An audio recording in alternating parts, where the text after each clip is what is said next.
So this is the latest product from ZimaSpace called as ZimaBoard 2. And in this video, we'll be testing how this device performs by running LLM model on the edge, and also we'll run machine vision on the edge as well to see how powerful it is. And let me tell you, this device isn't just for edge computing. Then what else it can do?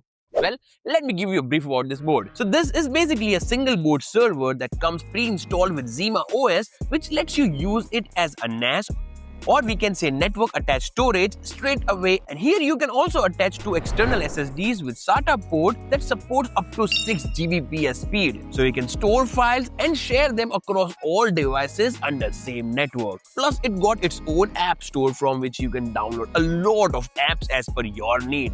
So it's kind of a complete computer, you can say, where you can run a lot of softwares in it. And yes, for all the Home Assistant lovers, well, you do get the support of Home Assistant on it. So well, till now you must be thinking that, hey Sachin, we can do all these things on a Raspberry Pi board as well. Well, of course, you are right, but let me tell you, after using this board, well, Raspberry Pi will feel like a toy, and I'm not joking at all. So now before I show you how this ZimaBoard performs as compared to the Raspberry Pi 5 board by running some local AI on the edge kind of things, let me first discuss about the specification of this board.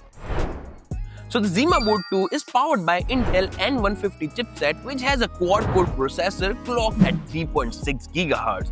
Along with that, this model got built in 16 GB of LPDDR5X RAM and 64 GB of eMMC storage. Now talking about the connectors, then it got two USB 3.1 ports, two LAN ports, a mini HDMI port that supports 4K video at 60 Hz, a socket for power supply, and on the back we get two SATA ports that support up to 6 GB per second speed.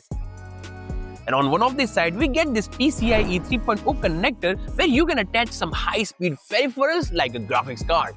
Now this whole board got metal housing for proper heat dissipation, which makes it to cool down without fan as well. So those were some crazy specs of ZimaBoard 2, and really, this can be used as your daily driver computer as well. But anyways, let's try to move ahead and test out the Edge AI capabilities.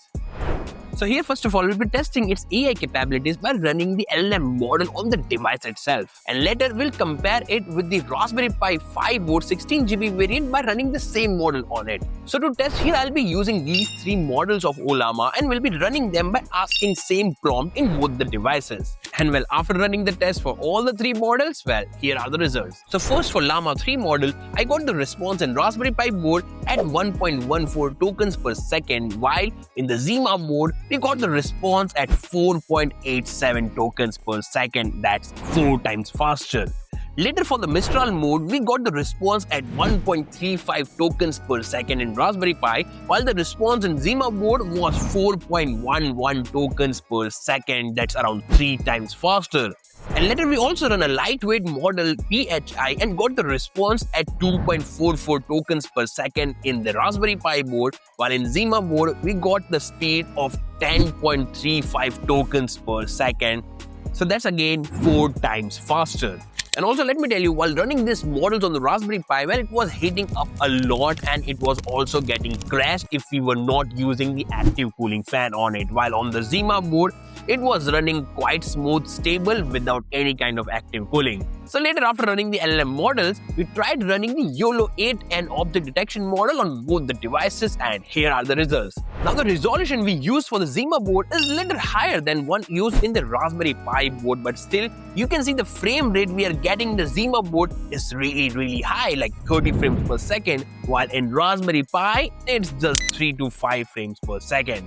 Really, Zima board feels very smooth and fast.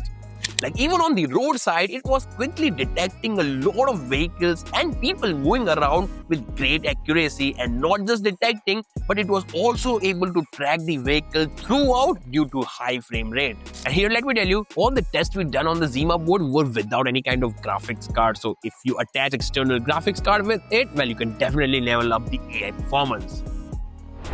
So that was kind of a quick overview about what ZimaBoard is and what it can do. And really, the things discussed in this video are just like 10% of what this board can do. Like, you can run a virtual machine on it where you can run different OS like Windows, Linux, Ubuntu, stuff like that, and make it use as your personal computer. Truly, this thing is super impressive. And now if you really find this board interesting and want to buy one for yourself, I'll be leaving away its purchase link down in the description of this video, so do check that out. Now here, just share your thoughts, like if you get a chance to play with this board, well, how you're gonna use it, like for what project you'll be using the ZimaBoard to. Do share your thoughts in the comments, and let's have some interesting conversation below. And yeah, do hit the like button if you really like this particular board. And yes, do subscribe our channel if you regularly want to see such interesting hardware-based video around electronics, IoT and AI. And with that being said, I'm just ending this video here, and now just wait for my next video. Until then, explore, learn, share with me,